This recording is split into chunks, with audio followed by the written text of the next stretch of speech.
Hey guys, welcome to the Coffee and Coaching Podcast. I am Coach Kamara. I'm Coach Jack G. We hope you enjoy today's episode. We hope you take a lot of value away from it, and we might even make you laugh a little bit.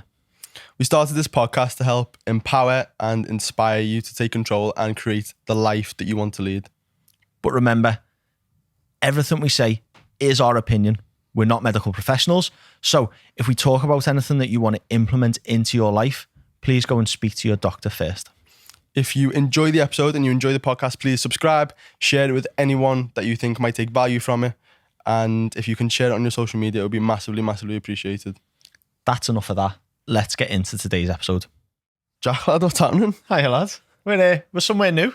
We're not on Zoom, which is a nice change. This is what we've been dying to tell everyone. I have anyway. I can't hold my own piss. I've been dying. It's for anyone who's not actually watching, you may be able to hear the difference. Yeah, probably sounds a little bit crispier. It looks a little bit more professional. We basically been doing this for how long have we been doing it now? About a year and a half. Yeah, like that. Probably about that. And it was literally just a piss take. We done it. We started it off because I started off doing Zoom calls with my clients in lockdown. And then we were jumping on them together. Yeah, remember we did the webinar, didn't we? We did the webinar together. Yeah. And it sort of just spiraled from there, didn't it? But it never really left Zoom. And then this is my favourite part of the week. This is both of our favourite parts of the week that we just come in and chat about something. Yeah. So we decided to take it seriously. So we are here in Liverpool Podcast Studios and it's fucking class. We've got, what are these called? Sound bars? Acoustic panels. Wow. Panels. Nice. We've got acoustic panels. So hopefully it sounds unbelievably crisp. It does. Finally. It sounds good. I'm excited to listen back to it. I don't normally listen back to it because I hate the sound of my voice. It's going to sound like we actually do a real podcast for once. We're like real grown-ups now. And what's also class is the location right next to 92 degrees. Yeah. So just before I knock all the mics out of the way, today's coffees, may as well kick it off as we normally do. Yeah, obviously. What have I got? Isaac got me these this morning, so I don't even know what's in it. Because Jack's always late for everything, obviously. I was on time. Banged on time. I wasn't early. For stuff that matters, I'm always on time. Yeah. For personal stuff, I'm late constantly. Like I probably make a bit of an effort to be late to personal stuff, but to like professional stuff, I try and be early. Today the traffic caught me out because I'm not used to coming here. First time coming here. But we've both got lattes. Jack's got a coconut latte. There we go. And 92 degs is nice. And as you said last week, really nice froth. Yeah. So I want to actually open it and see what the froth is looking like. Why is it that you get coconut? Are you still allergic to? Yes. Yeah. I haven't figured a cure for lactose intolerance yet, so I'm still allergic to lactose. You're still allergic to nuts? Sad that. Do you know Angel is allergic to nuts? And every single day on my rest day, fats are so high, so I've got to really, like, I don't have to, but I choose to eat nuts every day. Wait. Let me say that again because I was away from the mic. She's allergic to nuts and I choose to eat nuts on rest days all the time, which is probably like unbelievably risky, isn't it? Depends how allergic she is. Like, if she's not that allergic, then she'd be fine. But there's people who can smell nuts and start going into anaphylactic shock, don't they? So she's not that bad. Have you tasted it? It's nice, mate. Yeah, I like the coconut. It's nice. It's a little bit sweet, but not enough sweetness to ruin the coffee. Like syrups and stuff, wrecks it. Yeah. Wrecks it. Just can't. It just tastes like it's just a. See, I even think that about just lattes in general, but as I've mentioned before, carbs are so high. I need a latte. Extra calories from everywhere. Yeah. I feel like you can't even taste the coffee, to be honest. I feel like they're all very not as similar. Much as, they all taste very, I mean, unless you get a bad one. Yeah, I got a bad one from Sefton Park the other day. You know the cafe in the middle? Yeah. Oh my God, it was the worst. It was so bad. But then you can taste it. That's like when you can tell it's been made with like granular coffee. Yeah. Like a latte with granular coffee. That's like, it's just gross. Like JJ transformations. Oh, don't. Man's in Dubai eating fucking Azera, drinking Azera or whatever the fuck One of our mates Kenko started off instant coffee, mate. Started off in the same place as us, didn't he? So we've known him for years. He's moved out to Dubai. He's absolutely crushing it. Like, smashing it. Moved to Dubai, was like, that's it. Yeah, selling everything, moving to Dubai. Gonna be an absolute baller over there. Gets there, puts the first, it's like the first photo we took up on his balcony over that like marina in Dubai.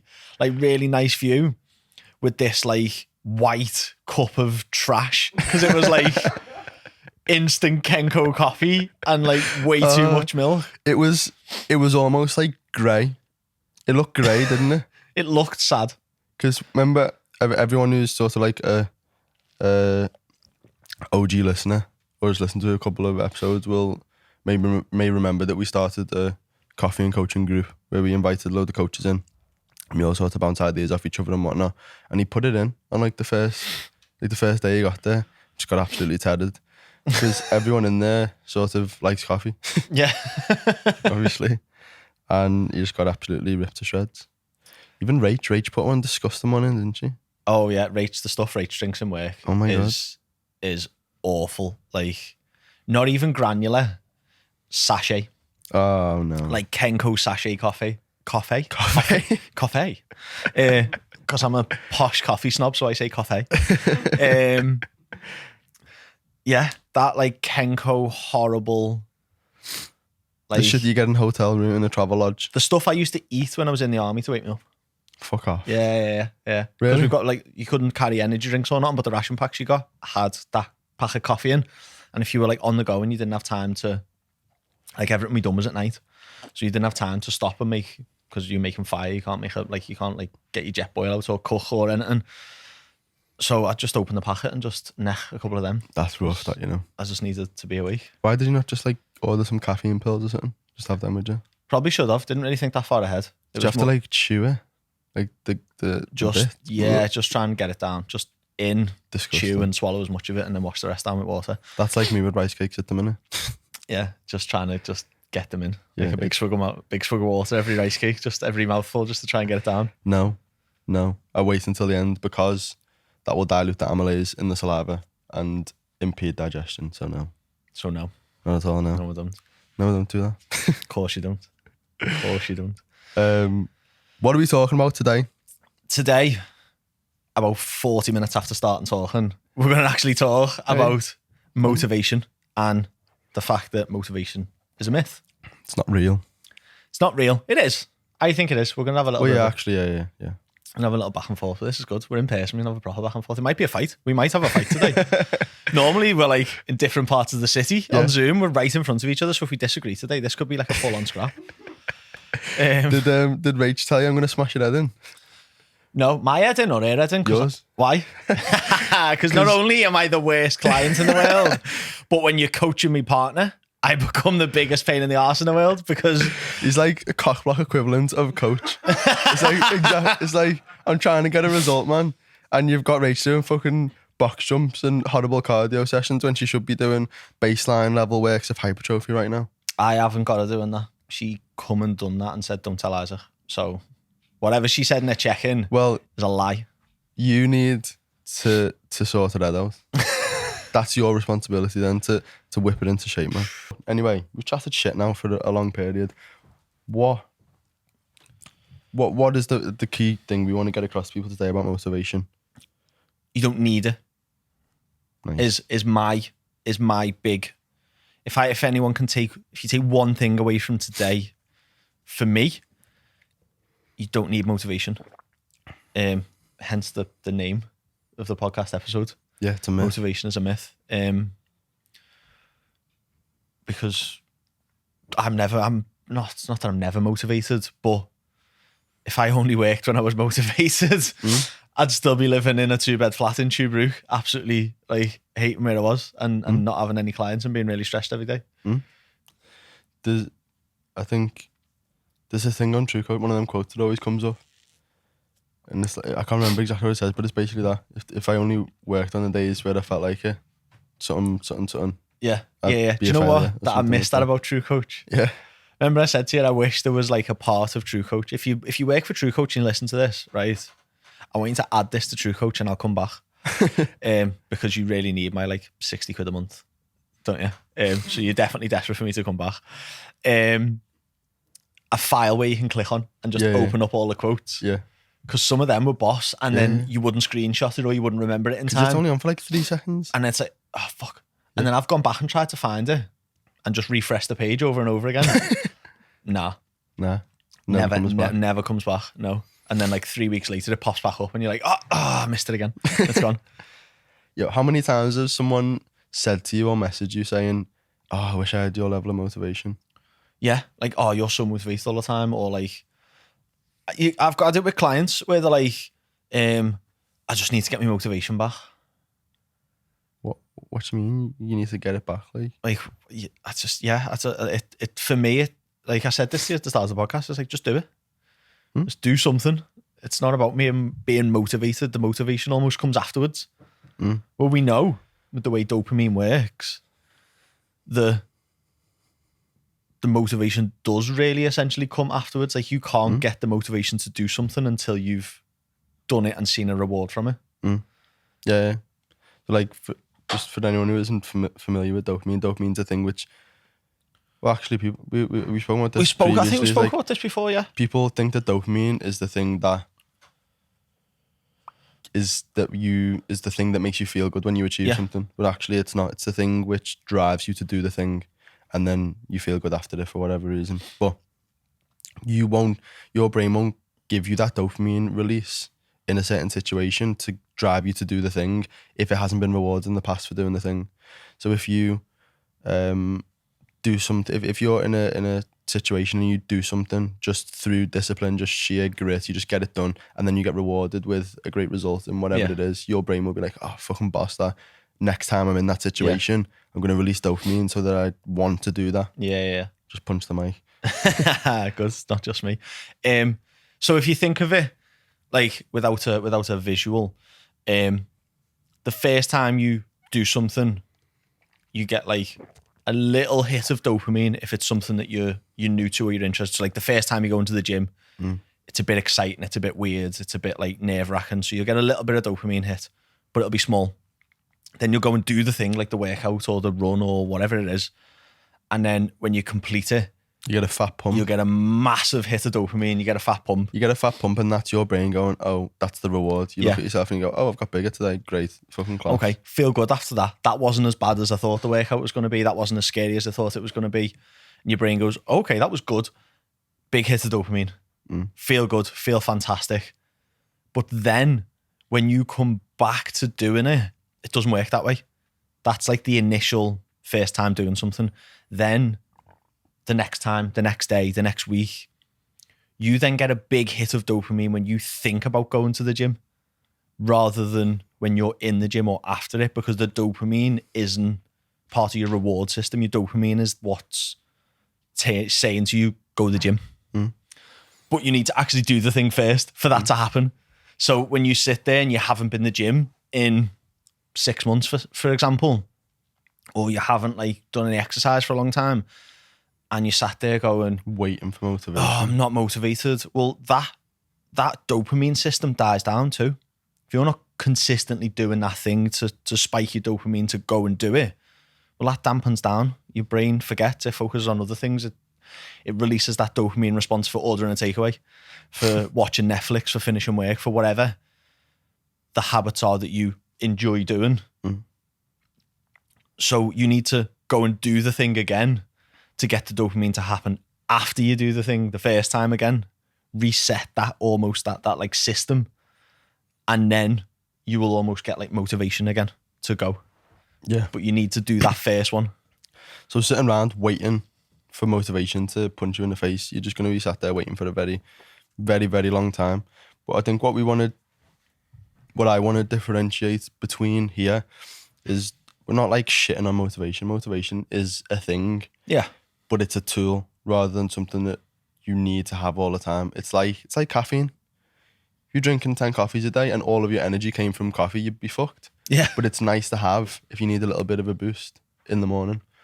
So, for example, I rely largely on acute situations of motivation. When I'm about to do a set on the hack squat, for example, I put music on I'll go into a place in my head where I'm unbelievably highly motivated, and then I'll attack the set. And then as soon as the set's done, the motivation's gone. I'm dying on the floor, and that's the end of it. So motivation can be very powerful. It can be a very useful tool, but we can't rely upon it all the time because naturally it's fleeting. It will never exist. It will never be something that's consistently high. It will always be up and down all the time, and there's nothing you can do about that. Yeah, you're never motivated. Like no one's motivated every single day. Like the highest performing person you could think of isn't motivated every day. David Goggins. Yeah, I seen a interview with him a couple of weeks back, and someone asked him basically like, "Are you motivated every day?" or something similar, and he was just like, "No, not at all. Like, very rarely am I actually motivated." He just forces himself to do it every single day, and it's like you look at him and think, "Oh yeah, I wish I could do all that. I wish I could run fucking like 200,000 miles." Yeah, and it's like he doesn't feel motivated every day. Yeah. He just has the discipline to get it done regardless. So understanding what motivation actually is and realizing that it's not something that you need in order to get shit done is a very important thing. But then also knowing that you can utilize it as a tool, which I want to speak about in a bit. But without motivation, what can people actually be? Well, I think you've just linked perfectly into I know, I did, lads. Yeah. Fantastic. Have you done this before? I've done this. You've done a podcast before? I've done it a few times, lad. Good. It's nice that. The David Goggins thing is a perfect example because he's inspired by his like life mission, and that's what gets him up and doing the things that he doesn't want to do essentially every day. Not motivation. And that's the key word. It's inspiration, not motivation. Yeah.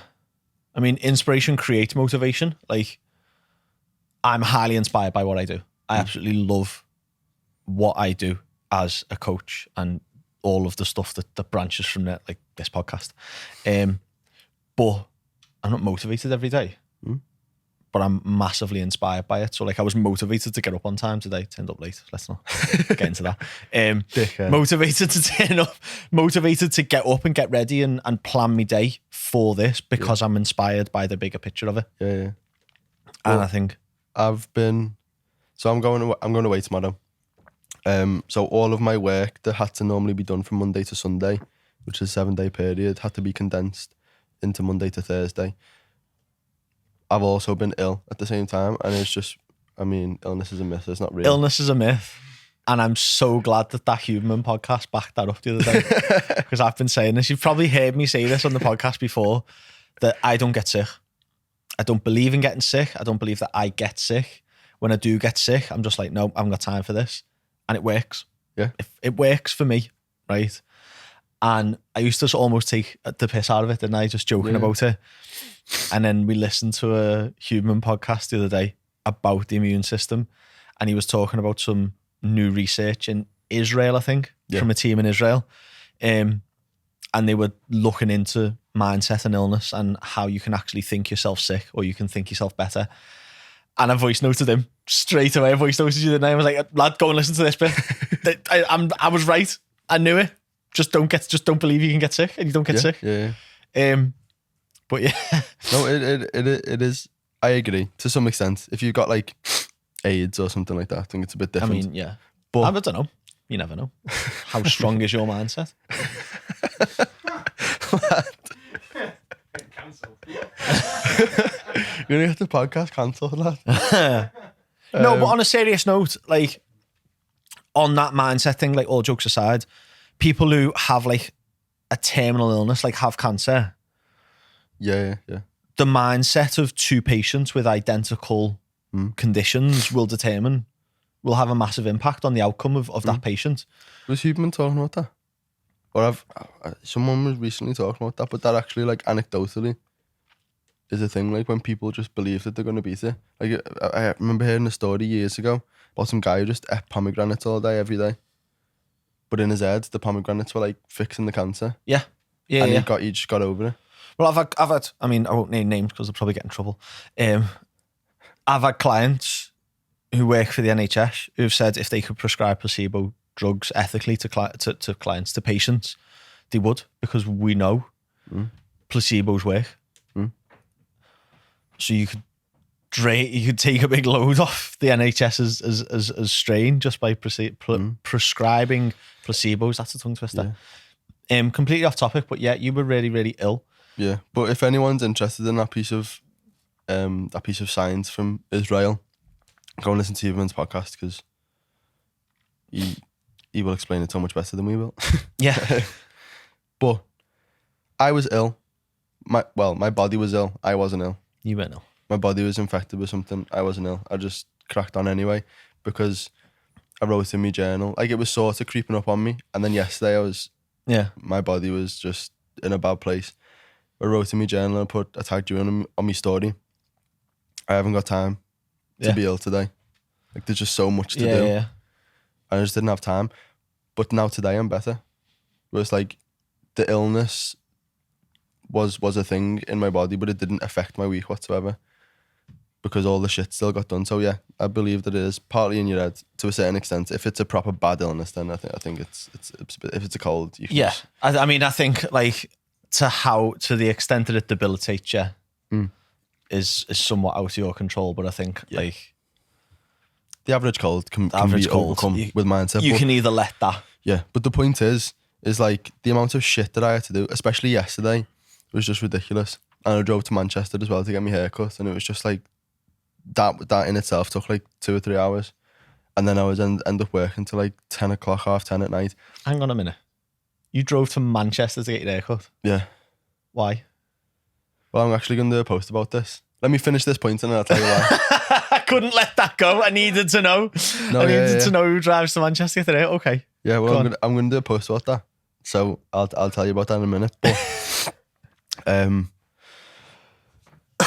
so I actually forgot what I was saying. Yeah, so I'd just been on the go all day from the moment I woke up, and then finished one-to-one sessions last night at like I had to push them back a little bit because someone had an interview on the phone. So I finished at 7:45. And you know what it's like at the end of a one-to-one session day, you're just fucked. Done in. And I was just ill. I was sore. Like, body was just like in the worst place. And then I had the weekly live to do with all my clients. And it was literally like the last thing I wanted to do. I actually was like, I could probably just say, oh, guys, I'm sick. Yeah. Or, oh, guys, I'm going away tomorrow. I haven't got time to do it. Blah, blah, blah. Just make an excuse. And it was just like, nah, do you know what? I'm inspired. The motivation to do this call right now is literally on the floor. It couldn't be any lower. Yeah. But I'm inspired by the end result of what that is going to do to my ability to help people, my ability to create a business, my ability to bring my clients together and have them inspire each other. My inspiration to do that triggered the desire to get it done with absolutely no motivation. And I got it done and it was great and it was a great call. That is a fantastic point on inspiration. It's something we both do with our clients to try and create that motivation, to create that inspiration.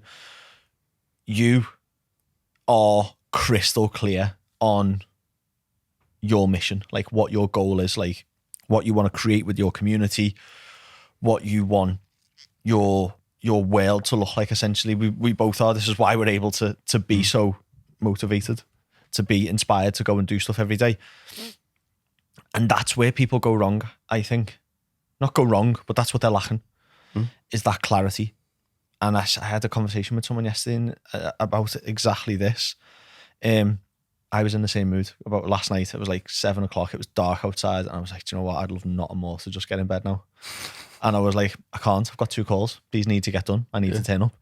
So I'm on the call. And they were like, oh, I hate going to the gym. And the person who this is will know exactly who it is because you say this to me once a week, maybe once a month, at least once every 2 weeks.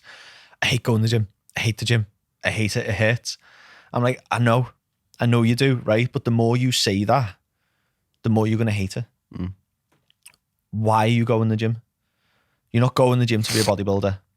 You're not going to the gym to be an athlete. Okay, that's fine. But there's a reason why you're going there. There's a reason why you turn up to these calls every week. There's a reason why you check in with me every week. Why is that?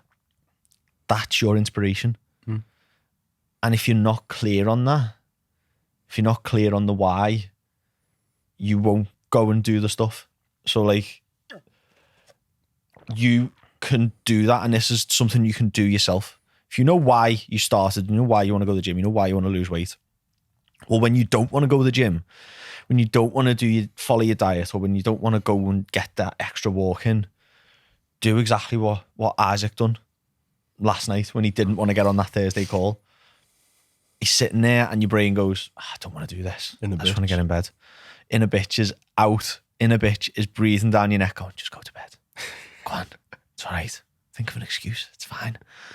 And you have to sit there and go, okay, I don't want to do this, but why am I doing this? I might want to do it right now in this moment.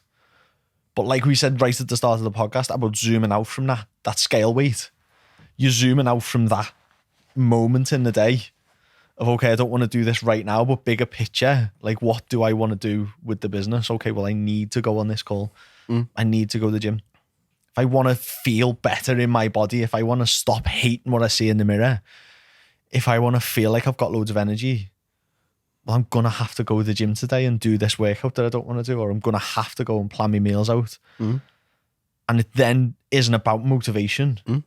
It's that bigger picture. And then you are inspired to go, right, okay, fuck it. Let's just get it done. Yeah. Like, and that's in the extreme. It's like when you tap into that why, that's the extreme. It's like, yeah, sound, I'll just get it done. But then on a normal day, you think about that and you're like, yeah, let's fucking have it then. Like, like you actually feel excited. Like you've got the opportunity to do what you're inspired to do and actually move forwards with that. Like that's on a normal day.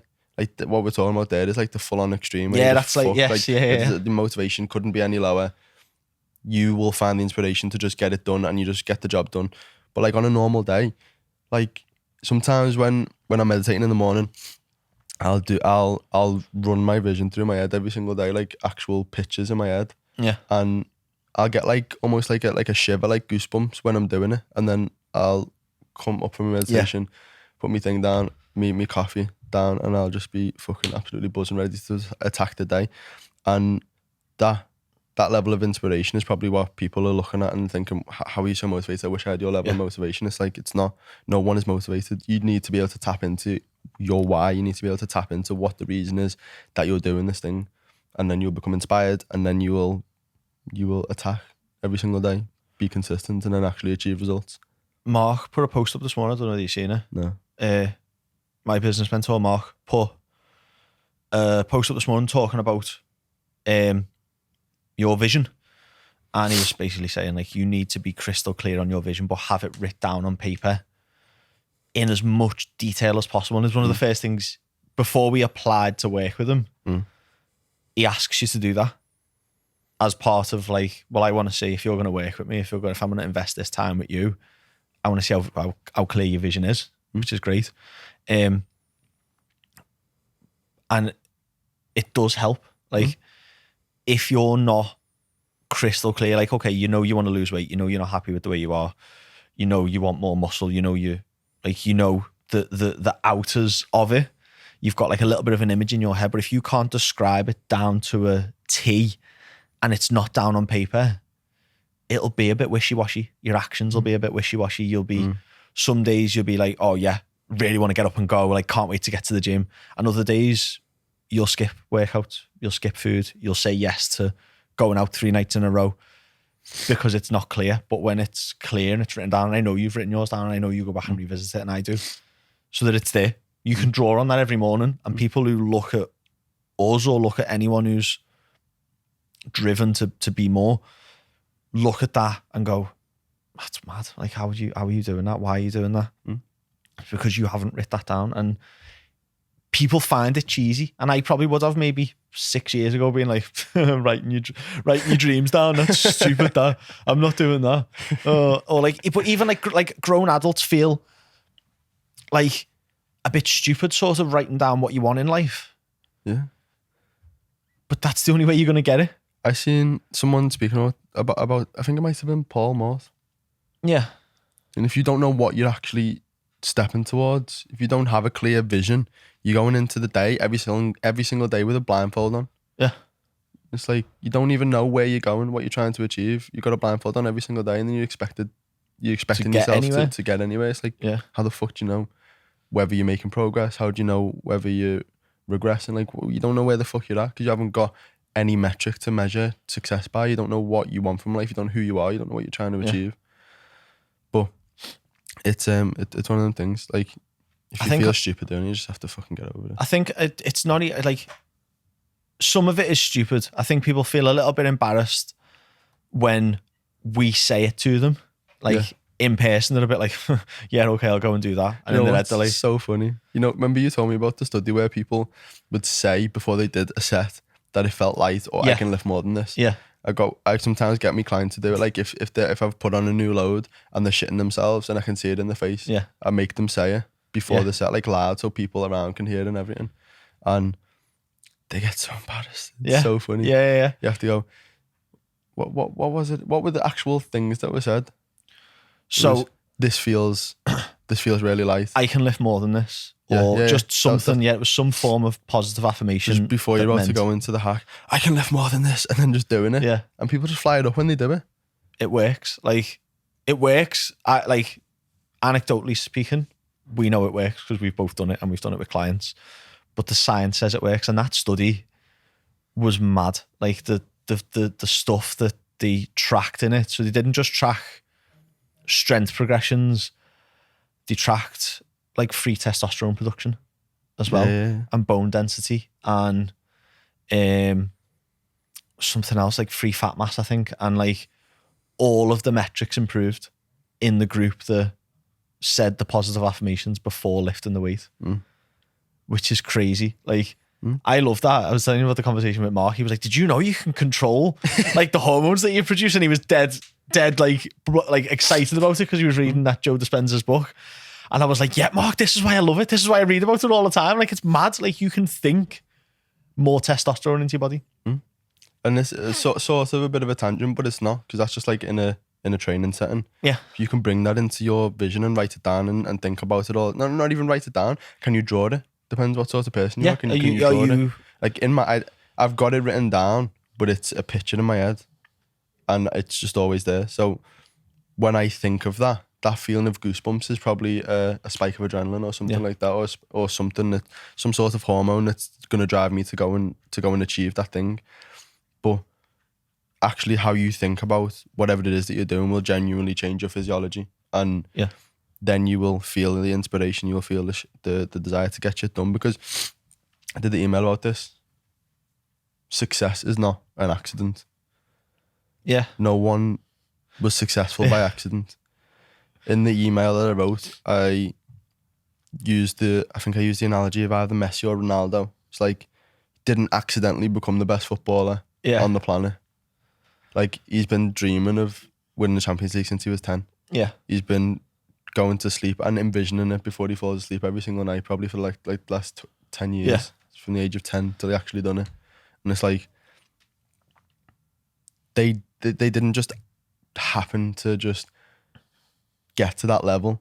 They've had that dream, they've had that vision, and that's inspired them to go in and fucking, like, we all hear the story. You might not, because you're not really interested in football, but like all the stories you hear about Ronaldo and like Kobe Bryant, you might be more aware. Like I was seeing a reel the other day, and someone was talking about they were playing the Lakers. He plays for Lakers, and I don't even know. I don't Sorry to any basketball fans. And they seen him basically in the gym, or like the I don't know, some sort of fucking court that wasn't the actual main court, but whatever, before the game, for like 4 hours before the game, and then they played the game, and he scored like 100 and something baskets or whatever, something ridiculous. That's probably incorrect number, but whatever. Completely unrelated scoring system to basketball, but yeah, he played unbelievably well. And then the guy came to him and was like, "Why were you?" Like, the guy who was talking was like is like direct opponent. Yeah, he's like, "Why were you in the gym for like 4 hours before the game?" And he was like, "Because I seen you there." And he was like, he got there at the same time and waited right up until the start of the game just to fuck with the guy's head. So he knew he was still in the game. And he was like, why the fuck? Why this guy works hard? And then went into the game just absolutely obliterated. But it's just like, to be able to go to that point and have that level of mentality. Yeah. He was so clear on his vision to just become the best fucking basketballer.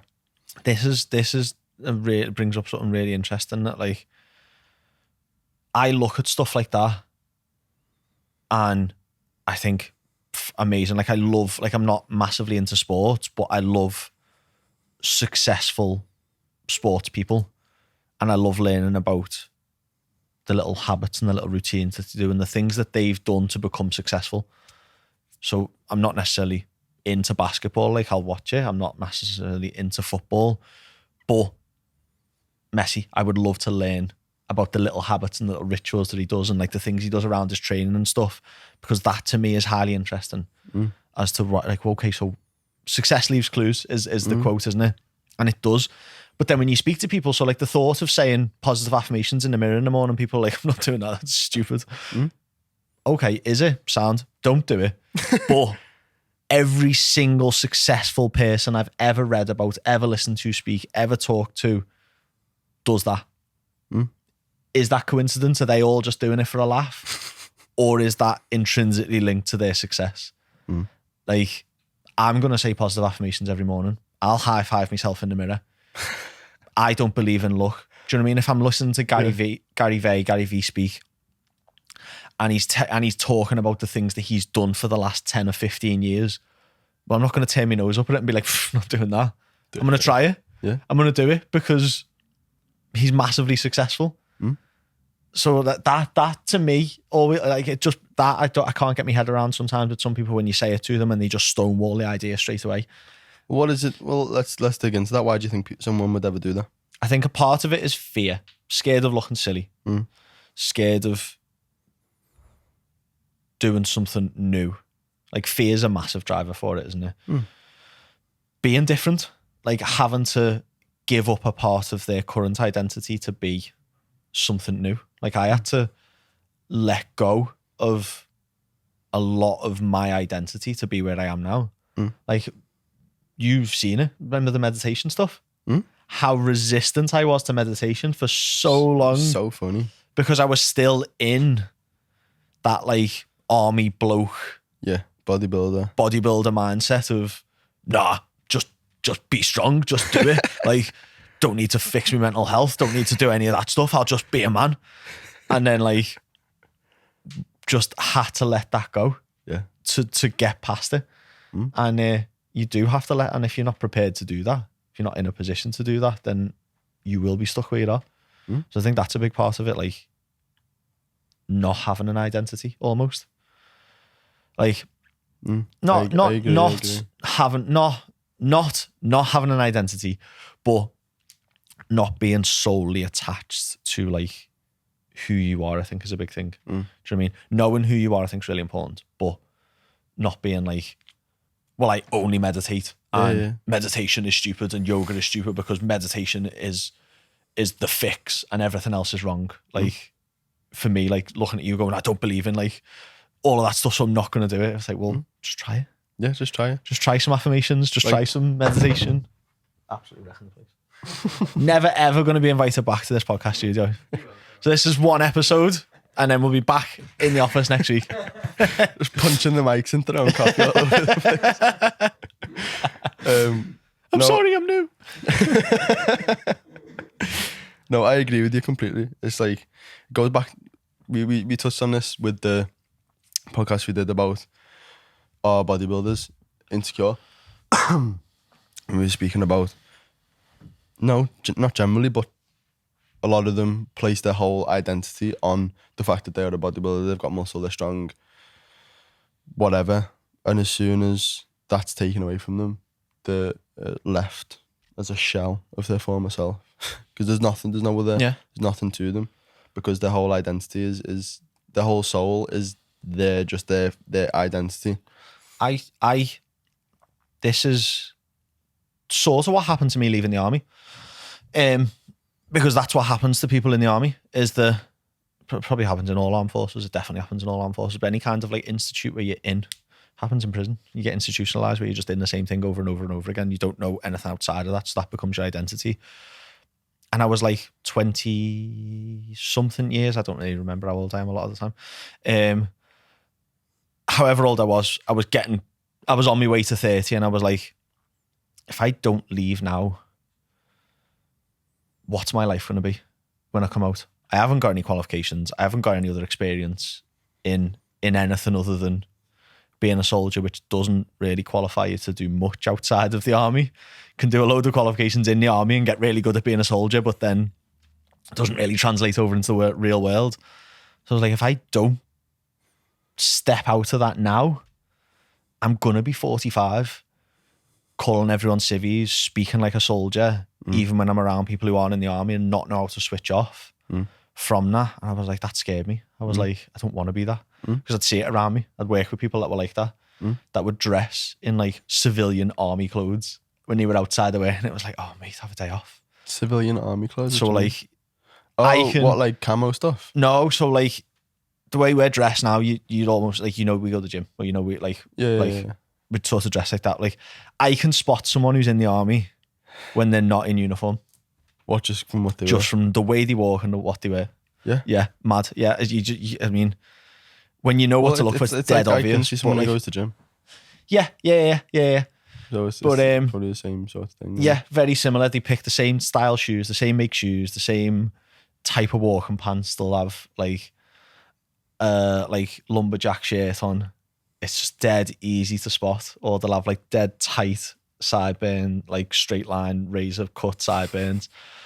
And but then there's people who are just like, they want to talk about the army when they're out of it. They want to just like joke about things that happened in the army. And it's like, me and Carmos spoke about this. We were lucky because we could go home a lot because we lived locally.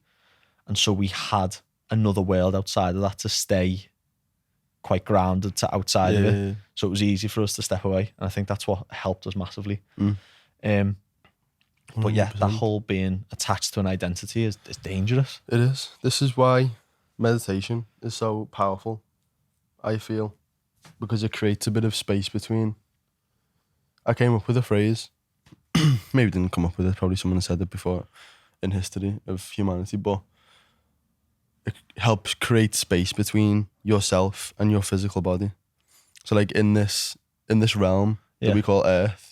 I love this. He's going to start talking about the skin suit now. Yeah, I am. Yeah, that's all right. This is just an earth suit. I love the skin suit. This is just an earth suit. Sorry, it's not skin suit. It's not me. This is just the body that my soul inhabits. So the body that my soul inhabits is a PT, but I'm not a PT. I'm not an online coach.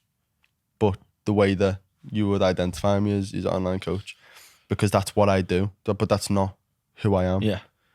So I know that within me. So if for whatever reason business was to just absolutely plummet and I lost my job, I'll be fine. I'll just go and do something else. Yeah. Because I'm not attached to this identity. It's something that I love and something I'm fulfilled by, but I won't have an identity crisis if this is taken away from me. But I've got to this point because I used to be like that with football. Like, I built my whole identity on football. Yeah. And then when it wasn't working, I was just like absolutely distraught. And my head was kettled and it was just terrible. And then sort of slowly as I got older, recognised what that was and how unhealthy it was. And now I've come to the conclusion that this is an earth suit. Everything, all of this is not real. You're not real. It's not real. It's just an illusion. We're all in the Matrix. We are. It's not real. No, but I like that. I do. I mean, I'm not as spiritual as you, but again, don't have a wall up against it. Do you know what I mean? So I'm like, tell me about it. I want to know. It's like, you know, does that help you be successful? Okay, well, maybe I'll try it. Do you know what I mean? Like I'm saying. So rather than being closed off like I would have used to be, and like a lot of people still are, I was like, earth suit, stupid that lad. What are you on about? It's like, okay, well, you hate your job. You hate what you do every day. You hate your body. You hate the way you feel. Yeah. He thinks he's in an earth suit, but he's dead happy and dead motivated and dead inspired. So, well, that person there who hates everything about their life, is attached to the identity that they've built for themselves. Yeah. If they thought they were in an earth suit, they'd just leave it all and go and do something else. Yeah. And they'd be happy. They'd have the courage to go and, not even the courage, because potentially in some certain situations you might need to feed your kids and that, you probably couldn't, but you'd have the you'd almost have like the playfulness about life to be able to be like, right, well, this isn't working, I'll go and do something else. Rather than feeling all the pressure and being like, oh, well, this is what I am, this is who I am, this is what I have to do, this is my existence for the rest of eternity. Same with, ties nicely back to like sort of the motivation side of things. So conversation I had last night about, I hate going to the gym. And they said to me, I might start yoga because they do yoga at my gym, and that'll be like a way to like de-stress as well as, you know, like, and they went to me, is that a workout? Does that count as me working out this week? And I was like, yeah. They're like, what? I was like, yeah. Like, okay, don't do your conventional gym workout that we've got set. Like, don't do your upper body session. Go and do your yoga class. And they were like, can I do that? So you can do whatever you want. Like, is that going to motivate you? Is that going to be the avenue that gets you to exercise regularly? And they were like, well, it might do, yeah. What? Like, great. And again, that was just them being tied to the identity. I have to exercise to be this way. But probably they're tied to an identity that they don't belong in the gym. They're not the type of person who goes to the gym and is successful in the gym, blah, blah, blah, because they've probably been conditioned for the last 20, 30, 40 years. What it's in this person's case, what it is probably that is that they see the type of people who do well in the gym and they don't identify with them people, and they think, oh, well, I can't do well in the gym because I'm not that type of person. So then they don't even actually put 100% of their resources, their ability into the gym, and then they don't receive the results in the gym, and then that reinforces the and it's like, I don't want you to get good at the gym, I want you to get good at you. Like, is that going to get you healthier? I don't want you to look like the next person. I want you to be happy in your skin suit, in your air suit. Do you know, before you started speaking then, you reminded me of you were saying something, the word fluid came to me, and it reminded me, have you ever heard the Bruce Lee quote, which says, be like water? You not heard of it? Yes, I've actually heard, it's a recording as well, isn't it? Where he says like water fills a bottle, it just takes the shape of whatever it's in. It's an interview. When you put water in a cup, it becomes the cup. Yeah. And all that. Yeah. Whatever it is. And then he goes, be like water, my friend. At the end. But it's what? Good impression. But it's true. It's like having the ability to be fluid with who you are and who you identify as will potentially connotations as gender fluidity. That's not what I'm talking about.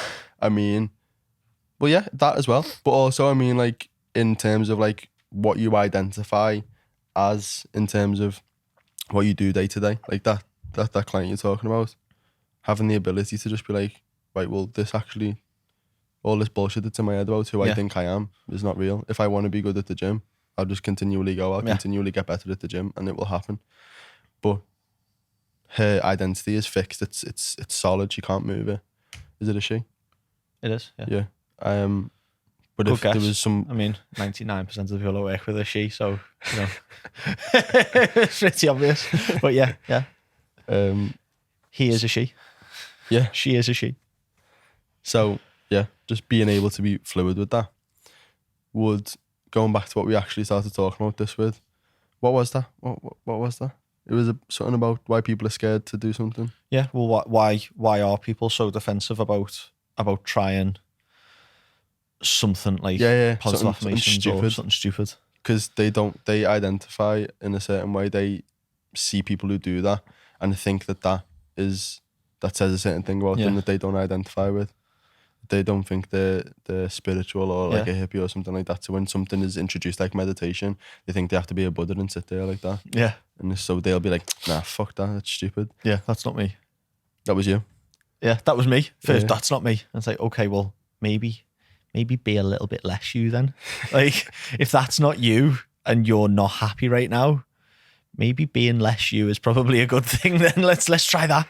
You never know. You might actually like enjoy yourself a little bit more. Yeah, but what you're saying there ties back to what we're saying about having a vision, where you said, if the PT thing, the coaching thing didn't work out, I'd just go and do something else. You know what you want to bring to the world, almost. You know what mark you want to leave. And so coaching right now is the vessel to do that. This podcast right now is a vessel to do that. But if they didn't work, you'd just go and find another vessel to do that, essentially. To follow because you're clear mission. on what that is. And if you're not clear, then you might just be a coach. You might just be someone who sits in a room and talks to me for like an hour about stuff. And that would be who you are, but it's not, because this is a vessel to get you to leave your mark, essentially. Yeah, 100%. So motivation is a tool that can be used. When it arises, nice, go and run with it. But we need to have a very clear vision as to what it is that you're doing, why you're doing it, and then inspiration will arise. And then you won't even need motivation, and then you will be extremely successful regardless of how you feel on the day, because you will have the inspiration, the desire to just be consistent with it. Do you know what? Motivation is a feeling, but it's not a necessity. I've just been thinking this then. Or the revelation. You feel happy, right? Yeah. Some people say, I want to feel happy. Like, right, okay, well, you're going to have to do things to make yourself feel happy. You can't just make yourself feel happy, then go and do the things.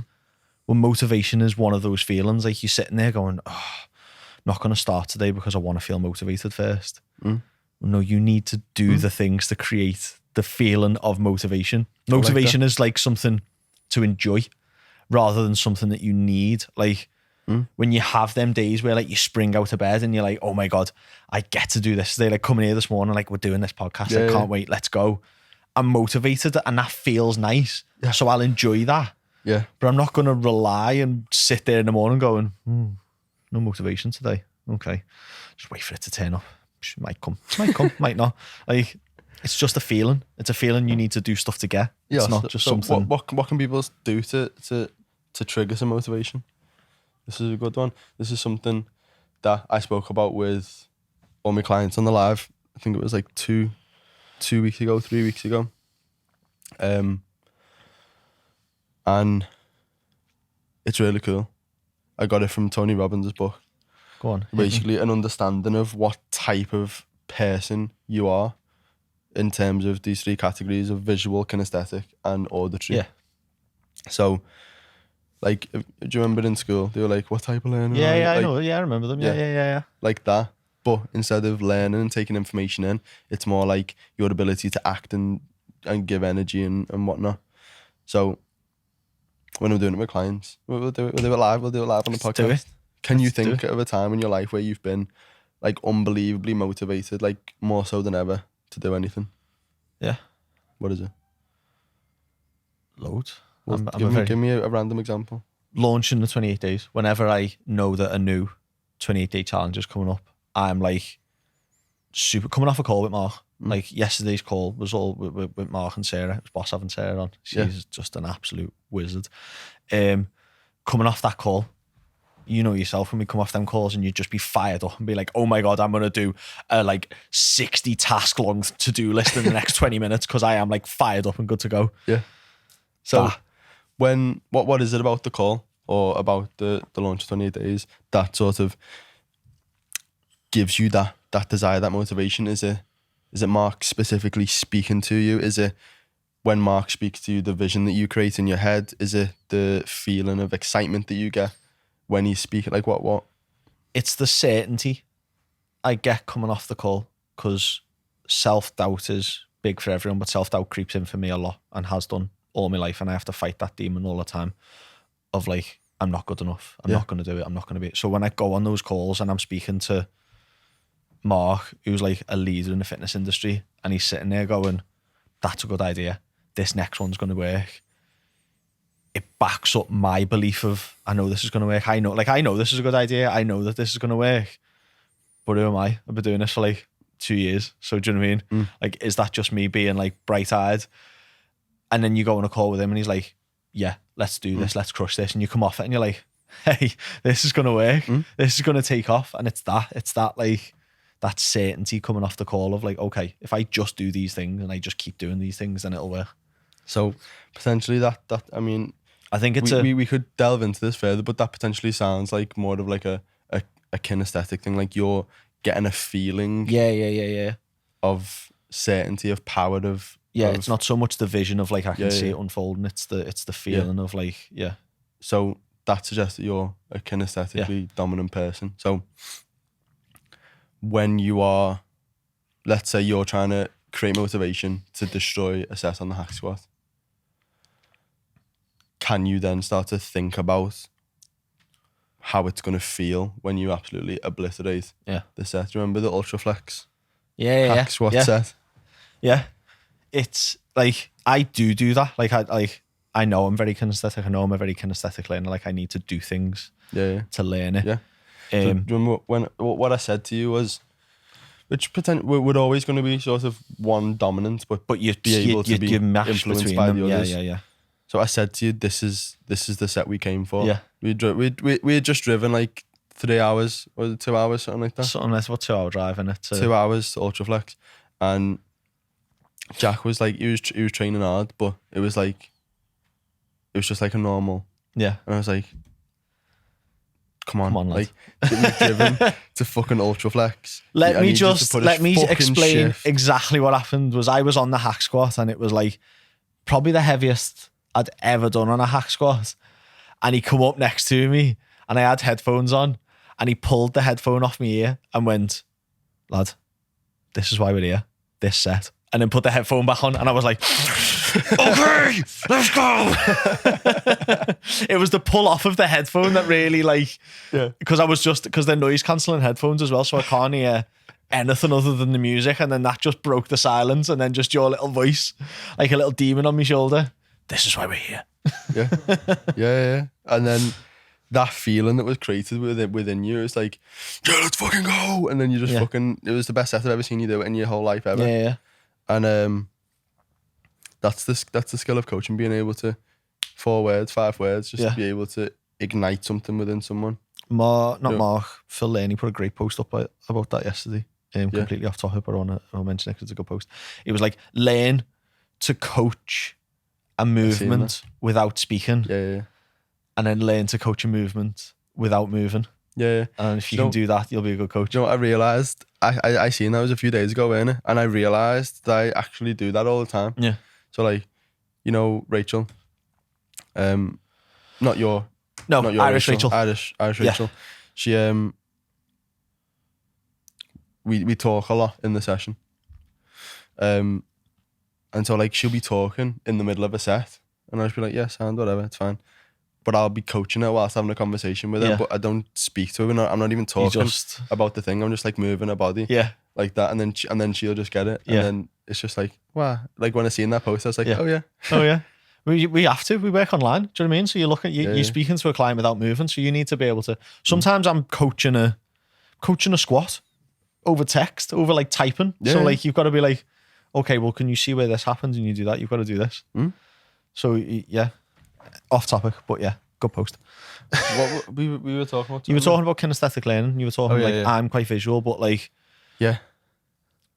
you can use that. I got onto sort of where you were going with that. That like, so for me, being very kinesthetic in learning and also in like action, for me, like looking at my legs, if it was a leg exercise, something that would work very well for me. If the goal for that set or that workout was big quads, like I've started working with Isaac because I want giant quads because they're tiny at the minute. Then sitting on the leg extension before that set and looking at my legs and going, they're going to be massive. Yeah. They're going to be big. Yeah. That's creating that feeling of, if you were visual, it would probably be like looking at them and going, okay, it's going to be big. If it was... But I think it's difficult to, unless you really, really deeply think about it, sometimes it's hard to differentiate, because you could say that as an example and be like, I'm motivated when I do that, and people are like, oh, you're visual. But no, actually, it's the visual feedback that's going to give you the feeling. Yeah. Because you're thinking about how big your quads are going to be. If you were visual, it would be watching your quads contract and being like, wow, that looks cool. Yeah. So being able to understand yourself and tap into that before you go and try and do something will spark a little bit of motivation. So for me, I'm very auditory. So music. It's big for you because you always send me Drake quotes. Like Drake lyrics and stuff like especially when like a new Drake album comes out, he'll ring me or he'll voice note me and be like, lad, put this song on, listen to this bit, 2 minutes 20, listen to what he says. And like, you fanboy over Drake. Yeah. Like, yeah. Sickeningly a lot but it is what it is. But I like it. But like, I'm not very auditory. I'll almost listen to a song and not hear any of the words. Do you know what I mean? Until you say, go and listen to this song, and then I'll be like, oh yeah, wow, actually it's a good song, and that lyric's really good too. Yeah. But obviously you're very like auditory, isn't it? Yeah. So like my gym playlist, whenever I show it to people, they're like, yeah, sound. But it's like, it doesn't do anything for anyone else apart from me, because it's all lyrics based. Like, it's not so much the actual beat. Like, sometimes people send me a song and it's just like really aggressive, just heavy, like a lot. Like you, like fucking heavy metal. Yeah, like I need to be like summoning demons in some of my workouts, and I think, see, that's what I mean. Like, when I'm summoning demons, but it's from I'll wait for one line, for the whole song, and then it'll happen, and then it'll then it will go. But then it can't. Like some songs are just really chilled and quiet, but it's the words, it's the emotions that it invigorates within me based on the auditory feedback and how that makes me feel. But then it's not so much about just absolutely just disgustingly aggressive music. But then again, it's just about understanding yourself and using that as a tool, using motivation as a tool to get you to do something. Motivation's good in that short instance, isn't it? So for something like that, like if you're outside the gym and you're like, oh, I really want to go home. Oh, it's raining. Oh, I could just drive home. I haven't got out the car yet. No one's going to know. Then having those tools No one's going to know. No one's going to know. They're going to know. Is that what you thought of when I said that? No one's going to know. They're going to know. I love them videos. I can just picture that now. But yeah, if you're having that inner bitch conversation, having these tools then is absolutely fantastic, and that's when motivation is really powerful to be able to draw on it in that quick instance. But relying on it as your whole driving force of like a lifestyle change or a life change is a big ask, and it's not going to pay off. It's like a sprint. You can't sprint forever. Yeah. But you can sprint for a short period and get lots from it, and you can move very quickly and very far in a very short period. But you're not going to be able to sprint for the next 10 minutes for the next year of your life. Like, it's one of them things. It's acute. You need to be able to use it as a skill there and then. Yeah. Gives you a short burst of motivation, of energy to be able to go and attack, but you can't rely on it forever. I think that's a good place to round that off. Why I went to Manchester. Yeah. To get my hair cut. I'm so glad we've come back to this. I've been dying to know. I've been clock watching the whole time. I was like, when's he going to talk about this haircut? Right. This is why people have only listened this far into this podcast to know why you went to Manchester to get your haircut. Why do you think I went to Manchester to get my haircut? No, unless it's like a really fantastic barber. But I mean, you got a skin fade, and like you're in Liverpool, which is like home of skin fade. So, well, there's a story about my old barber. I had to fuck him off. He was a dickhead.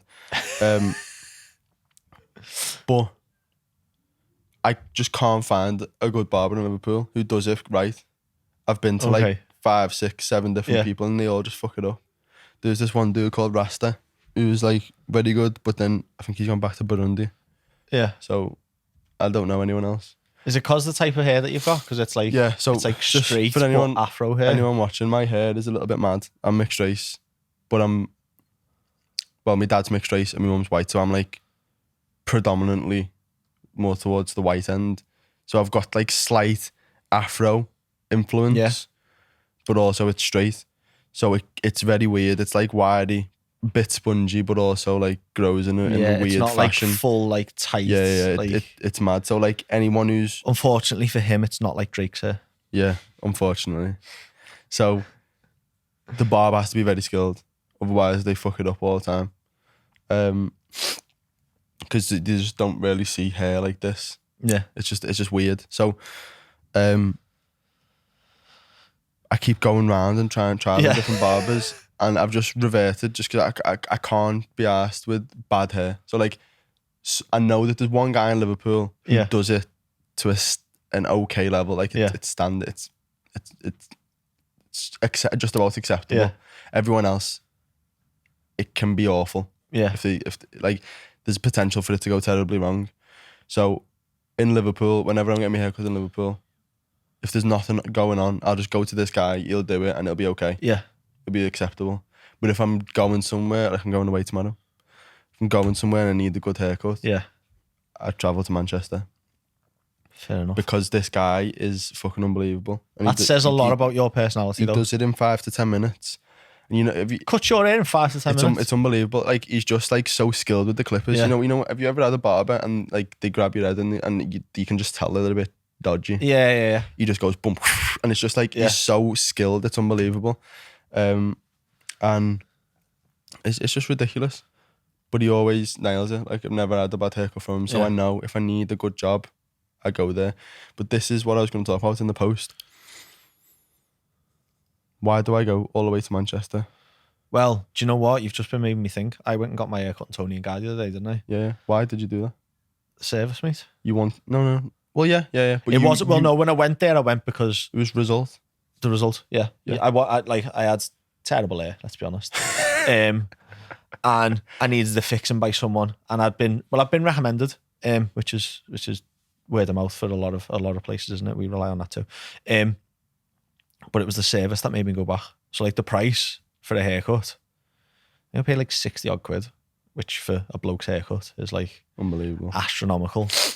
And Dr. Mark told me about it. He was like, I go and get my haircut by this guy in Tony and Guy, because his hair is not like yours, obviously, because it's like fluffy and white and blonde, but he's in the same situation that he needs a specific person to cut his hair a certain way because it grows funny. And I was like, okay, yeah, that's the guy who can address this. Yeah. I rang start of November. He's full till February. Oh my days. Yeah, imagine how good he is. That's heavy, that. Sick, that, isn't it? I was like, and like for us, I appreciate stuff like that. I love stuff like that. I'm like, wow. That is sick. That's cool. Like, so I booked him with someone else anyway. I needed my haircut. Yeah, because I'm not as finicky about my hair. Obviously, I had a scruffy ponytail for like 6 months and didn't really care about it. It doesn't faze me that much. It's just hair and it's gonna grow. It's only an air suit. It's only an air suit. But the service in there set it apart, and I'll just go back there every time now because I went in. Someone was cutting hair, stopped because they see me sat on the like waiting chairs for it. So you go upstairs. I know you've been in Tony and Guy in town. You go in up a lift and there's like a couple of floors. So I went to the second floor and you go in, there's like a little waiting area and then all the salon chairs. And I sat down, been there for like 5 minutes, and the guy was cutting and I seen him look at me a couple of times. He stopped cutting, come over to me, he was like, you okay? Do you want a coffee? Do you want me to take your coat? Sick. Done that, put my coat away, brought me a latte, little Biscoff biscuit. Like, do you need anything else? Okay, no worries. Went back and cut his client's hair. And then someone else come over, do you want another coffee? You okay? Done that. So straight away, level of service is up. Then come over, ask me what I was going to do. Then wash my hair. Never had my hair washed in anywhere before because it's never been long enough. They normally just... So like, lay me down in one of them chairs, you know, with the little sink. Massage chair, mate. Heavy. The chair that they wash your hair in was a massage chair. So she laid me back and I was too big. It's designed for women. No. 100 and something kilo, 6'2" blokes to sit in and go, So I'm in this little tiny chair trying to like, so I didn't really fit in it that well. Yeah. But then I was like, oh, what's that? Oh, massage chair. Oh, head massage. Like, sick. Got a head massage while she was cutting my hair. Done all that, washed it, dried it, everything. Went over, do you want another coffee? Sick. Like the whole way through, it wasn't just a haircut, do you know what I mean? It was the experience. Yeah. And I come out and I was like, take 60 quid. Yeah. Yeah. You've earned 60 quid. There's barbers in town that are 25 quid and you're sitting on 6 crappy chairs for half an hour waiting to get seen. And you paid them 25 quid for the haircut. The place I said to you about it was like, your missus can't come in, this is lads only barbers. I was like, mate, what? Like, did I not tell you about that? What's that? Barber, is that? Yeah, I don't know the name of it. I never went in there. I walked in and my missus just walked in with me and they were like, are you here for a haircut? I was like, yeah. He's like, okay, Didn't even say it to me, missus, said it to me. Yeah, you're going to go and have to sell. You're going to have to ask your partner to leave. It's males only in here. What the fuck? I was like, what? He was like, yeah, it's just for men only. I was like, so what? She's just going to stand out the front door like a dog, waiting for me to get my hair cut. Oh my to tie her up outside. God. We got a little water bottle for her. And he was like, oh, it's just the kind of... I was like, mate, do you know what? Just leave it. And I just left. I was like... That's a fucking joke. Mate, I get what you're trying to do. You're trying to create like... Yeah. The barbershop feel, but... No. Come on, mate. That's a fucking I'll just go somewhere else. Like, what's she going to do for like 40 minutes? Just traipse around outside. That's fucking ridiculous. But then, going back to Tony and Guy, you don't mind paying that much money because you get the result. You get the unbelievable service. You get a great result. And then that's why, not necessarily, like, this guy isn't very expensive, but I'm paying in time. It's like 3 hours. You're going of out your way. day. Like, he's got, well, think of it like that. He's got people coming from Liverpool to get their haircut with him. Do you know what I mean? And it's like, because the result is so good, and this is what the post is going to be about. It's like, when people inquire, sometimes people who inquire, and we'll jump on a sales call, we'll discuss whether or not you're the right fit, and then if you are, you pass the selection process. Yeah. Then we'll jump on board. And some people, the price is like a big massive stumbling block for them. And it's like, right, we'll go and pay someone £50 a month. Yeah. And watch what happens to your physique. Nothing. Yeah. Nothing will happen. Your relationship with food will be fucked. Yeah. You won't make any progress in the gym. You probably have a terrible relationship with exercise and training and physique progression, and you'll probably be in a worse place when you leave with that person. Well, Mark, prime example, like unbelievably expensive. Unbelievable, but not.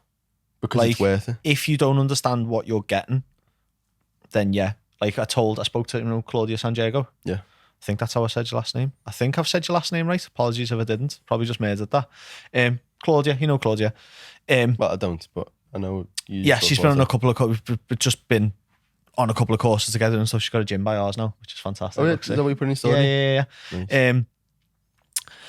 And she messaged me about working with Mark, and I was like, well, I work with him 1-to-1, like the coaching concierge it's called. And she was like, oh, I want to do the PT mentorship.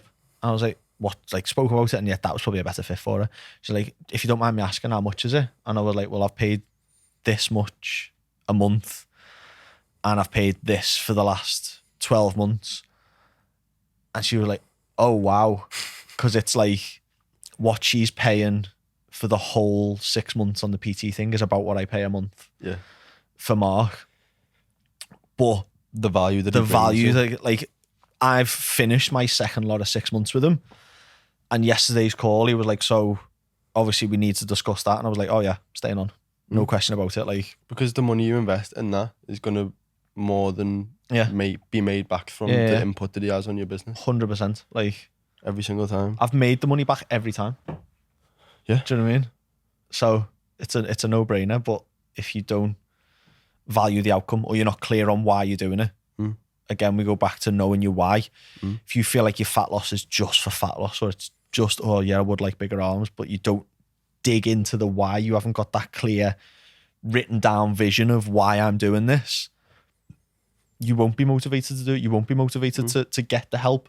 Whereas the last 12 months with Mark has been nailing down this crystal clear vision. So now when it comes to renewing the contract, essentially, it's like, yeah, no brainer. It's like no brainer. I'm thinking about renewing it 3 months in. And it's like, okay, well, that's how much I need to spend. Yeah. So what have I got to do for the next 3 months to make sure that is doable? Because we value the end result. You don't mind paying for it. I don't mind wasting 3 hours of my day to go and get my haircut because I'm looking for the result. Yeah. Well, yesterday's call, he brought in his creative director for his business. So like his head of marketing to come and look at my business.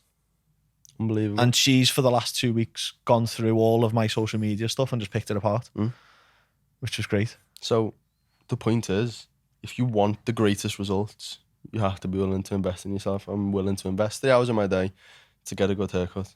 You need to be willing to invest the money, willing to invest the time, but also willing to let your guard down, because that's one of the biggest things that's probably holding you back, that you're looking for motivation when you don't need it. You won't try the things that all of these successful people do to be successful because you feel stupid doing it. And that's holding you back. That's the biggest thing. As I said this at the start, I want you to not need motivation. I want you to feel like you don't need motivation, but also just let your guard down. Like, look at all of the things that you think are stupid or are cringy or are like, oh, I'm not getting involved in that. But all of the like, find any successful person that's doing it. It's like, well, why wouldn't you want to do it? And listen, if you're interested in having either me or Jack hold your hand through that process, because it can be difficult. Like when you start talking about like vision planning, if you've never done it before, it's a bit like, wow, what the fuck? Like the first thing I do with all of my clients, which I've started sort of tying in that Tony Robbins stuff. Yeah. When they're creating the vision, it's not only like a vision visually what's going on. I make them envision, like actually like really focus in first on the visual side of things. Like what are the colours like? Everything that's going on with that. Make the colours pop, make it feel like real. But then also, who's talking? Who's around you? What does everything feel like? What clothes are you wearing? What do your clothes feel like on you? How does it feel? Do you feel lighter when you're shredded? Like you don't feel like you've got a big gut hanging out. It's like actually creating a proper solid vision in your head.